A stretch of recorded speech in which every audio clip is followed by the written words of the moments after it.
Okay, class 9 children, physics chapter number 3, lecture number 17 and 18. I have just only two videos for this evening. Starting from next topic, derivation for tension T and acceleration A. In the previous video, last Friday, girls, we have calculated the formula for tension T and acceleration A, but that was basically relevant to case number 1. Now here we are basically discussing about case number 2. Case number 2 is, you can consider this object. Basically we have this body B and we have body A. Body A having mass m1, body B having mass m2 and mass m1, so W1 downward, W2 downward. Here tension is existing upward. Here, since this object is lying on a particular this surface, so it means now weight acts vertically downward through this surface, and surface is applying as a reaction force according to Newton's third law of motion. Every action has a reaction, but opposite in direction, equal in magnitude also. So now opposite in direction means upward we have this reaction of the surface. R for reaction of this surface. W2 means weight acting vertically downward. Okay. So now you can ask a question, sir, why you can say this body is moving vertically downward? Because this is smaller mass, and how this smaller mass is pulling this larger mass. Okay. Now answer is, girls, basically there are three forces acting on this object B. Number one, it's weight vertically downward. Number two, reaction surface vertically upward. And number three, there is friction. Okay. And number four, when this body moves vertically downward, so tension throughout the string is existing. So it means now this is the next fourth force which is acting on this body B. I repeat again, what is first force? Weight acting downward. Second, reaction force vertically upward. Now third one, friction existing between this mass and this stable surface. Tension T, which is pulling towards this pulley. So ultimately there are four forces you can say acting on this object.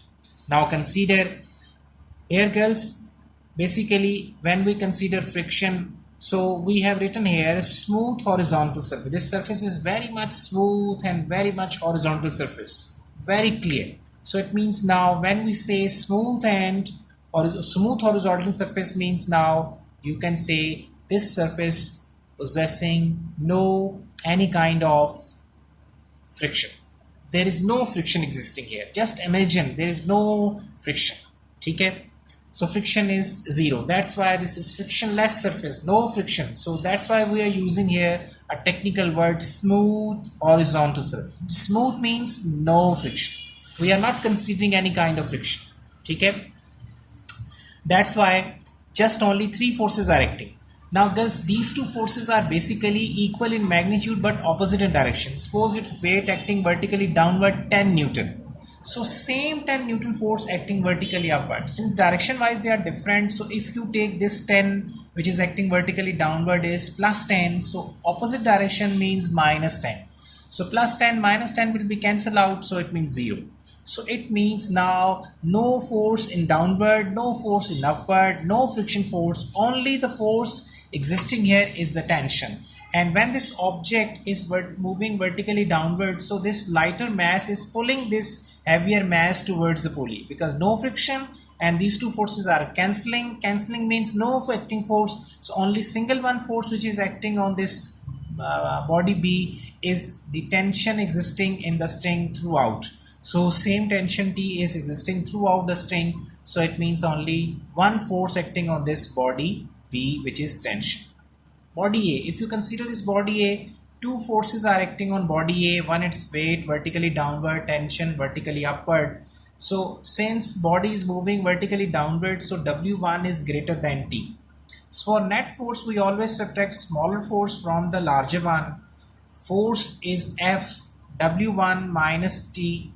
F means MA. So here you are discussing about body A having mass m1, so we will replace m1A and here m1G. Shift this minus T from right to left and shift this value from here to there, so you will get this expression which is your required tension T, means formula for tension T. Now for body B, if you consider this body B, since W2 2 and r, they are magnitude wise equals to each other, so it means they are cancelling to each other. No cancellation, no nothing. अब ये दोनों forces जो इस पर exist कर रही हैं, इनका वजूद ही नहीं है, so you can drop.